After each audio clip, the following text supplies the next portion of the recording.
in two parts. So why would players want to go to the Abyss, and why would they want to engage in PvP and try to control castles within the Abyss? Basically, the Abyss is a hunting ground for high-level characters. So once you reach a certain level, of course you can level up in non-Abyss areas until you reach maximum level, but it won't be as efficient as when you're hunting in the Abyss, which will have all the higher level mobs.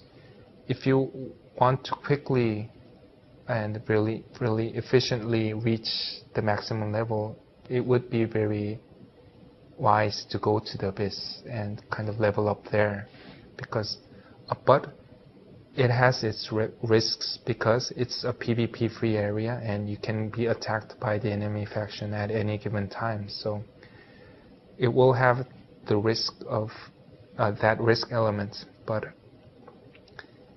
that is deliberate because we want the players to be gradually introduced to the element of having to fight your enemy faction.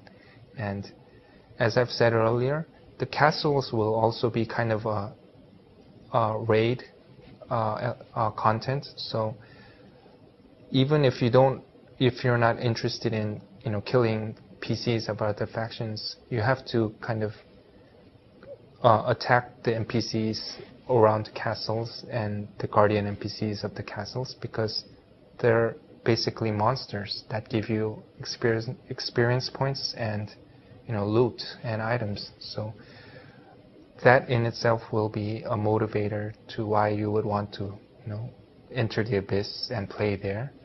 And the second part was, so once you actively participate in attacking castles and trying to control them, it will have also very direct benefits, because castles will have trader NPCs that sells items that aren't available in other areas, and once you gain control of a castle, you will be able to use the NPCs that spawn at that castle.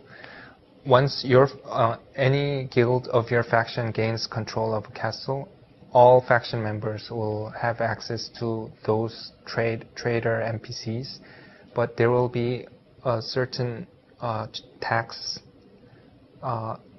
within those transactions, and all that tax will go to the guild that controls the castle. So having your guild control certain castles will have very direct benefits in terms of income, tax income. When you control a castle, you will kind of have more direct access to the hunting grounds and around the castle. So maybe leveling up and gaining killing mobs and getting some items will become easier once you control a certain castle. So that's kind of an indirect benefit of gaining control of a castle. Another part of why players will kind of try to actively participate in PvP is there will be separate reward points for PvP. I'll just call it PvP points. And certain high-end items can be only bought by using PvP points. We will have two groups of high-end items, and one will be called draconian items, which are only available as high-level loot or through crafting. And these items are kind of basically for the PvE players who like the crafting element, or kind of raiding on high-level monsters. And another group of high-end items will be the Abyss items, and these items can only be bought from NPCs by using your PvP points that you accumulate when you kill a lot of enemy faction PCs.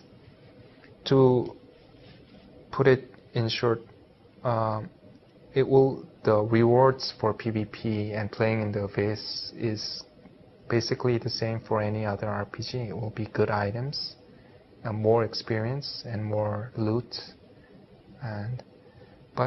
So I think these are very direct and very powerful, motivation for making players want to participate more in those content.